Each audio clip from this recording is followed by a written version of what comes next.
In the middle of a scorching desert thousands of miles from home, a young Filipino soldier named Staff Sergeant Ram Delgado stood at the edge of a massive operations tent.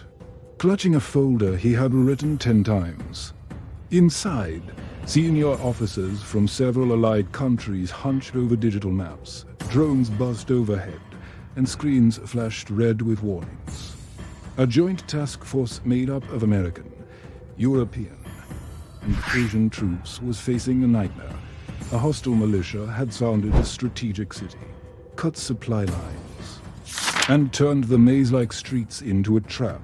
Outside, the heat shimmered on the sand. Inside, the air was just as suffocating, only this time from pride, fear, and the weight of too many stars on too many shoulders. Ram was not supposed to be in that tent. He was a Filipino liaison NCO, officially assigned to coordinate communications between his small Philippine contingent and the larger coalition. His job was simple on paper: pass messages, file reports, translate when needed. Nothing in his assignment said changed the course of a war. But Ram had grown up different. Before he wore a uniform, he was the grandson of a guerrilla fighter. His lolo had fought in the jungles during the Second World War, ambushing better armed forces using nothing but terrain, timing, and the willingness to be underestimated. Ram grew up on stories of battles won not with bigger guns but with better understanding. Whenever his lolo pointed to the hills outside their town, he would say, "Hindi lajing panlaban ang tanki, apo." Minsan, kalakasan na jutaklang. Tanks aren't always the answer. Sometimes it's just nature and your mind. Now, decades later, Ram stood listening as an American general slammed his fist on the table. "We'll push straight through their center," the general barked, tracing a bold line through the digital map. "Armored column here. Air support above. Shock and all. We crack them in one blow." Another officer, British this time, cleared his throat. "With respect, sir, we've already tried to frontal pushes in the last week." Both stalled. "The enemy knows these roads better than we do." The American general bristled. "Because we didn't commit enough. This time we go all in. We're wasting time nibbling at the edges." Ram shifted his weight. He'd been reviewing the intelligence reports mostly because no one stopped him. He'd seen the satellite images, the intercepted radio chatter, the casualty lists. The militia didn't hold the city by being stupid. They were funneling the coalition into narrow roads, cutting convoys with IEDs, then disappearing. It reminded him of home, of jungle paths and valley checkpoints, of stories where pride killed more men than bullets. "Sir," Ram said quietly, surprising even himself. Heads turned. For the first time, the American general really looked at him. Filipino, lean, sun-darkened skin, sergeant's stripes, not a single decoration that would impress anyone in that room. "Who are you?" the general asked. "Staff Sergeant Delgado, Philippine contingent, sir. Communications liaison." The general's tone cooled. "This briefing is for senior command, Sergeant. You're here to observe and relay, not to comment." Ram felt the sting, the instinct to step back, nod, swallow his words. Years of hierarchy clawed at him. But then he thought of the last convoy that didn't come back. He thought of the radio transmissions that cut off mid-sentence. He thought of his lolo stories and the way the old man's voice would drop when he spoke of leaders who wouldn't listen. "Permission to speak, sir," Ram said, voice steadier now. "Just 30 seconds," the general exhaled sharply. "You've got 10. Ram stepped closer to the map. "Sir, they want you to hit the center. That's where they're strongest. Every time we move heavy vehicles there, they're ready. They don't have our air, our armor, our numbers. They're winning because they're deciding where the fight happens. We're letting them. The general's jaw tightened. That's obvious, Sergeant. Do you have anything that's not already in the brief? Ram tapped the outskirts of the city on the map. Here, sir, the river, and here these hills. They're treating us like tourists who only know the main roads. If we think like them like insurgents, guerrillas, we don't go where they want. We flow where they're lazy, where they think no one will bother. Another officer, a Canadian colonel with tired eyes, leaned in. What are you suggesting? Delgado? Ram swallowed. We stop trying to break through like a hammer. We move like water. Small units, mixed teams recon, engineers, local guides. We use the dry riverbeds at night, the irrigation tunnels, the old smugglers' pots. Our intel keeps flagging, but no one prioritizes. We cut their ammo coming in, evac their wounded going out. Make them bleed logistics, not just bodies, the American general snorted. So your big idea is to crawl around like ants while they hold the city. We don't have time for jungle stories, Sergeant. This is urban warfare, not some movie in the trees. Ram met his gaze. With respect, sir. I've seen this play before. Big army. Small enemy. Everyone thinks size wins. Then we write letters home. He pointed to the casualty figures. We can keep feeding the center and hope. Or we can make them weaker with every day we avoid the trap. The tent was quiet. The British officer spoke again. General, our own analysts noted those riverbeds, but we dismissed them for lack of armored mobility. If what he's saying is right, a light, coordinated, multi-pronged infiltration could pressure their flanks and rear. Force them to stretch or withdraw, the Canadian colonel added, and we've been underutilizing local train assets. We keep acting like a parade column instead of an adaptive force. We trained for joint, asymmetric operations. This is that the American general looked from one face to another, then back to Ram and you.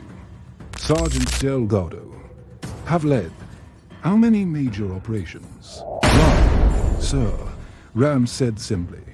But my grandfather led men who made better equipped forces break apart with less than we have now. I've read every intel file in this sector, and I know what happens when the enemy decides the battlefield for you. We're reliving our own mistakes with better graphics. The general stared at the map again. Pride battled practicality in his eyes. Then he slapped his hand on the table. Fine. We're not handing the whole operation to a staff sergeant, he said. But we'll run a limited trial.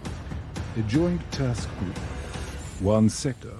Night operations through those routes. If it fails, we go back to the plan. If by some miracle it works, we expand. Colonel, you'll command it. Sergeant Delgado, since you're so confident. Congratulations, you just became its tactical planner. Rum's heart lurched. Sir, I wanted to speak. The general cut in. Now you get to act. You coordinate with intel, local assets, and our special forces. Prove your water metaphor. That night, under a moonless sky, they moved, while armored columns stayed back, engines idle. A series of small, mixed teams slipped into the dark. Filipinos, Americans, Brits, Canadians. And a few hand-picked local fighters moved together, boots quiet on sand and rock, guided by satellite overlays, intercepted chatter, and drums stitched together understanding of how small forces think. They flowed along the dry riverbeds and through seldom used drainage channels. Ram wasn't at the front. He was in the mobile command truck, headset on, watching 3 monitors at once. One showed live drone footage. One displayed a crude, self-updated map of team locations. The third was an old-school notepad where he was scribbling adjustments, drawing arrows like his lolo had in the dirt. Team Echo, halt, he said into the radio. Thermal spike ahead, likely a generator. That's a supply cache or staging point, not a patrol. Divert 20 degrees east. Team Kilo, you're free to shadow their blind side. On the drone feed, he watched as Echo's formation shifted like a school of fish, barely perceptible against the terrain. Moments later, a hidden encampment flickered into view tents, ammo crates, fuel drums. Guards lounging, assuming safety. There was no safety tonight. In coordinated silence, the teams breached. Suppressed shots, brief shouts, then stillness. On the monitor, the cache lit up first in Nair's charges were planted, then in brilliant white as the explosions bloomed. Ram exhaled. First artery cut, sir. He reported to the colonel. They'll feel that in 24 hours. Across the night, it continued. They didn't storm strong points. They hunted tendons and nose. A fuel convoy rerouted down a safe road suddenly found its path cratered. A field arms depot went dark as its generators mysteriously failed, sabotaged by a team that vanished before guards even finished cussing. Radio relays that once gave the militia perfect warning went silent. Antennas severed in their sleep. Back at main coalition HQ, the American general watched the unfolding operation on the big screen, arms crossed. One of his staff officers updated him. Enemy comms are panicked, sir. They're reporting shortages, confusion, friendly units not checking in. We haven't lost a single man on this op so far. The general grunted. Give it time. Time, however, wasn't on the militia side. By dawn, something had changed in the city. Checkpoints that had once been crowded were thin and jittery. Patrols were late, scattered. Civilians whispered as trucks passed with noticeably fewer fighters riding in the back. The militia commanders, sensing invisible hands tearing at their rear, began pulling units away from the contested center to guard their supply lines and communications. Exactly what Ram had hoped for over the radio net. Voices from the field told the story. We're seeing gaps in their inner perimeter now. An American squad leader reported. Positions that were fully manned yesterday are half empty. Copy. Ram replied. He felt a strange calm settle over him. This was no longer theory. It was happening. Lock everything. Don't overextend. We're not here to be heroes. We're here to make them bleed time and options. On the second night, they pushed deeper, using the confusion they had sown. Ram greenlit a daring move, infiltrating a key substation that powered half of the militia's fortified positions. A team composed of Filipino sappers, American rangers, and a British medic slipped through sewers that enemy scouts had dismissed as unusable. No heavy force would ever risk the route, but a light, mixed team did. They emerged inside the perimeter, ghost-like. Within an hour, the substation systems were sabotaged, not destroyed, but selectively killed. Militia bunkers went dark. Their fancy imported thermal optics, powered by the same grid, flickered out. For the first time in weeks, the defenders were blind at night. Ram watched the reports roll in. They'll think it's a grid failure. He told the colonel. We hit 3 more like that. They'll think the whole world is collapsing on them. The colonel glanced at him. You're sure they won't just go berserk? They already are, sir. We're just making sure they can't aim their panic properly. By the 3rd day, Even the American general had to admit something undeniable. The casualty charts looked different. Coalition losses had dropped dramatically. Enemy desertions were climbing. Civilians were tiptoeing back into streets the militia once owned. Emboldened by whispers, someone is cutting them apart. The general called Ram into his office. Delgado, he said, gesturing for him to sit. I misjudged you. Ram stayed standing. Sir, you were right about the center, the general admitted. Charging straight in would have been playing their game. Your flow-like-water approach is working. I don't say that lightly. He paused, then added, I'm recommending your plan as the primary doctrine for the rest of the operation. Not just a trial, Ram blinked. Sir, thank you. But it's not just mine. It's joint dot, it came out of your mouth first. The general cut in. And you had the spine to say it when no one wanted to hear it. That matters. Word of Ram's role spread quietly through the ranks. Among the Filipino contingent, pride swelled.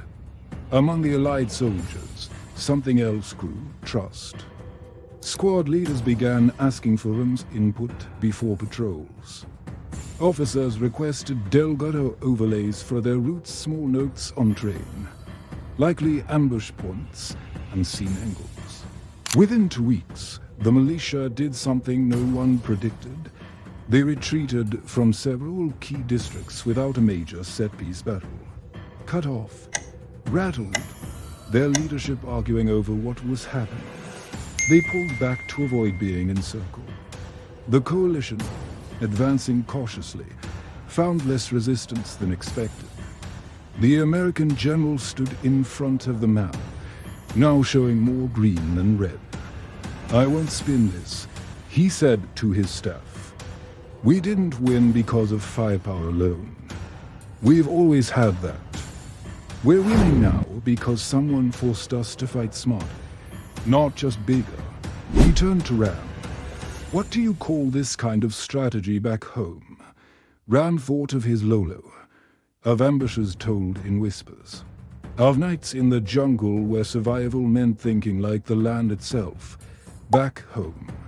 Sir, he said softly, we just call it staying alive. When the city was finally secured, weeks later, the Allied press releases mentioned innovative joint tactics and adaptive battlefield planning. Official statements rarely named sergeants. But inside the task force, people knew, in chow lines. They'd nudge one another when Ram walked by. That's the guy. They'd whisper, the Filipino who. Outthought the whole enemy command. Before the rotation ended, the American general called a formation under the harsh desert sun. Soldiers from a dozen flags stood at attention. The general stepped forward with a small box in his hand. Staff Sergeant Delgado. Front and center, Ram stepped, boots crunching on sand. In this operation, we saw that rank, accent, and nationality don't own good ideas. The general said loudly enough for all to hear. This man was not a colonel, not a general. He was a Filipino staff sergeant. He was laughed off in a briefing. And yet his plan saved lives not just of his own countrymen, but of Americans, Europeans, and locals. That's what an ally is. That's what a leader is. He opened the box and pinned a medal to Ram's chest. Don't let anyone tell you your background makes you less. The general added in a lower voice only Ram could hear. We were wrong. You proved it. That night, Ram sat outside his tent, looking up at a sky full of unfamiliar stars. He thought of home, of the humid air, the sound of tricycles, his lolo stories. He pulled out a battered photo of his family and smiled. On a scratchy satellite call later, his lolo's voice crackled through. Up-ho, the old man said, pride and tears woven together. Narinig ko now. Jinimit mo utakmo. Hindi lang lakas. Yan ang tanay ng sandalong Filipino. Ram laughed softly. Tinjuru and Mokoe, though. You taught me. So the next time someone laughs at your idea because you're just a lower rank, or just from a small country, or just a Filipino, remember Staff Sergeant Ramon Delgado. Remember that the battlefield, whether in war, work, or life, doesn't care about accents or passports. It cares about what works. And sometimes, the plan that saves everyone comes from the person no one was listening to. And if you're that person, speak up anyway.